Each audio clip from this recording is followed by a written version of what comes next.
ମୁଁ କର୍ତ୍ତା ନୁହେଁ, ଜୀବ କର୍ତ୍ତା ନୁହେଁ। ବଦ୍ଧାବସ୍ଥାରେ ପ୍ରକୃତି କ୍ରିୟମାଣାନି ଭୂତ ପ୍ରକୃତି କ୍ରିୟା କରୁଛି, ମୂର୍ତ୍ତାବସ୍ଥାରେ ଭଗବାନଙ୍କର ଉଚ୍ଚତର ଶକ୍ତି ବା ଅନ୍ତରଙ୍ଗା ଶକ୍ତି ସେ କ୍ରିୟା କରେ। ଶକ୍ତିର କ୍ରିୟା ମୂର୍ତ୍ତ ଆରୋପ କରିବାର କିଛି ନା। ଏ ସାଧୁ ଶାସ୍ତ୍ର ଗୁରୁ ଉପଦେଶ ଅଛି।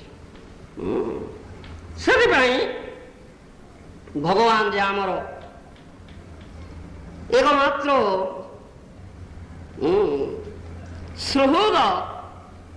सुहृद कल्पे एकमात्र मंगलाकांक्षी बंधु हिसाब से आमको उपदेश दौरान मन्मना भव मत भक्त मज्जादि नमस्कार मांगे विश्व सर्वदा मत चिंता करो, मोर भक्त हो, मोर सेवक हो, मोर सेवा निश्चित हो, मोर मज्जादि मोर आराधना करो, मत नमस्कार करो। सब कृष्ण करते हो, कृष्ण ही केंद्र, कृष्ण चेतनार अन्य कृष्ण चेतनार कर्म हो ताहा किपरि करबाको तामानिक गुरु से कथा शिक्षा दियंती। गुरु पाद पद्म आश्रय करी गुरु का अनुगत्य करबा कय के मनक मन ए कथा करि परिबो ना, निज मनक मन से ए शरणागति आचरण करि परिबो ना बा यज्ञार्थ कर्म करि परिबो ना, ता ही परिबो ना, ताई कदापि संभवपर नुहे। से कहे गुरुपाद पद्म दास्य व्यतीत कृष्ण दास्य लाभर संभावना नहीं जमा। तुम्हें जे कृष्ण दास तुम स्वरूप से तुम विस्मृत हो माया बद्ध अवस्था जो माया कबलित होता जो किंतु जे पुणी तुम्हें आसब तुम स्वरूप अवस्थान को से गुरुपाद पद्म दास्य व्यतीत कृष्ण दास लाभर संभावना ना। प्रथम कथा गुरुपाद पद्म आश्रय करने पड़ो, जे भगवान प्रामाणिक प्रतिनिधि जे ठीक आसी प्रपंच को जे प्रपंच रे कृपा करी अवतीर्ण होती तत्व ज्ञान शिक्षा दवा निमित्त एक कथा शिखेवा निमित्त आसछन्ति। शरणागति केमती करने आचरण करने शिखेवा आसछन्ति। कृपा व्यतीत कदापि तुम कर ना से कही जे गुरुपाद पद्म दास्य व्यतीत कृष्णदास लाभर संभावना नहीं। जो माने श्री गुरुदेव दास स्वीकार करती बा सेवा करती से माने ही प्रकृत वैष्णव भक्त बा प्रकृत शिष्य। बाकी समस्ते अहंकार विमूढ़ात्मा, समस्त अहंकार विमूढ़ात्मा सहज कथारे से माने समस्ते भोगी हेबा पाई वासना युक्त इति उपभोग करबार वासना तंगर प्रबल अच्छे। मनुष्य कदापि भोगी ही पारे ना। भोक्तारं जगदवसां सर्वलोक महेश्वरं श्रोतं सर्वभूतानां ज्ञानत्वामहेश्वरं। कृष्ण ही एकमात्र उपभोगकारी, आप केही उपभोगकारी नहंती। ताहा कृष्ण शिक्षा देइछन्ति भगवद्गीतारे। श्रीमद् भागवत भगवद्गीता से पाइछि से शिक्षा देइछन्ति। उपभोग कृष्ण को दिया। तुम्हें उपभोगकारी नुह, जीव उपभोगकारी नुहे, मनुष्य उपभोगकारी नुहे, भोगी हो पारिब ना। भोगी हेले तुम्हें माया कबलित हब एवं बद्धावस्था भोग करिब। जन्म जन्मांतर धरी नाना जीवजनी रे घूर्णायमान हब जन्म मृत्यु चक्र रे निश्चित कथा। से उपदेश दिया जाए, उपदेश दिया जाए। एक कथा जो माने न करते से माने प्रकृत पक्षे दुखी, से माने प्रकृत पक्षे जन्म जन्मांतर धरी एठे दुख पाउछन्ति। ये हूँ तुम दुखर कारण, ये दुखर कारण जीवर दुखर इटा हूँ कारण अज्ञानता। Ignorance is the cause of suffering. अज्ञानता हूँ दुखर कारण। जानुनी कहीं दुख पाउछि, कर्म बंधन में कहीं बांधि होउछि से एक था जानुनी।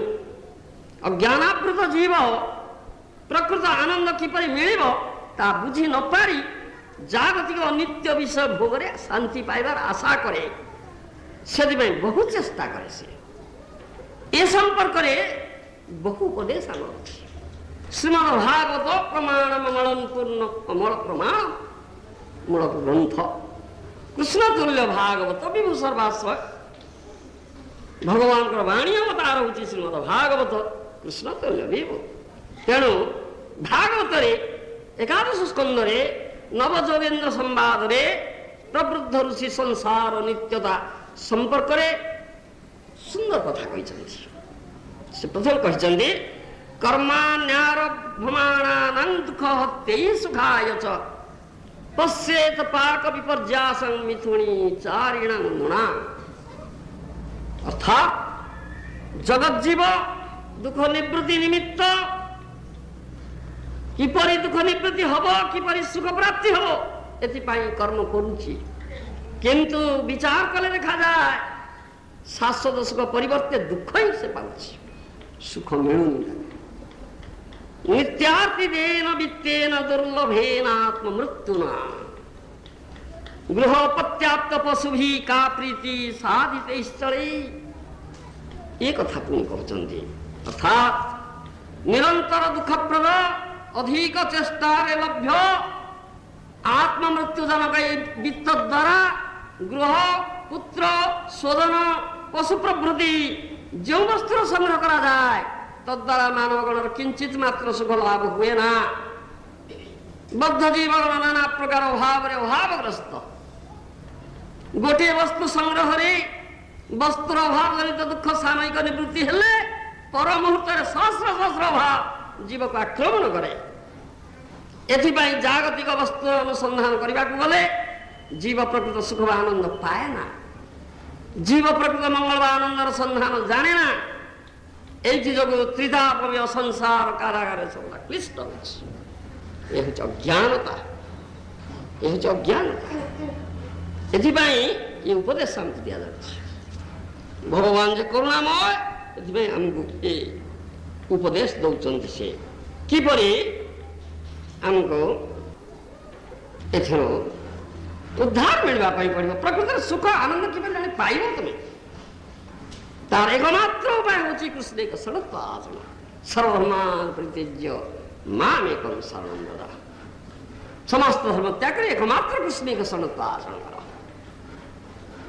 कृष्ण एक शरणत्व गुरु मुदा प्रथम कहले गुरुपाद पद्म आश्रय बिना करि पारिबो ना।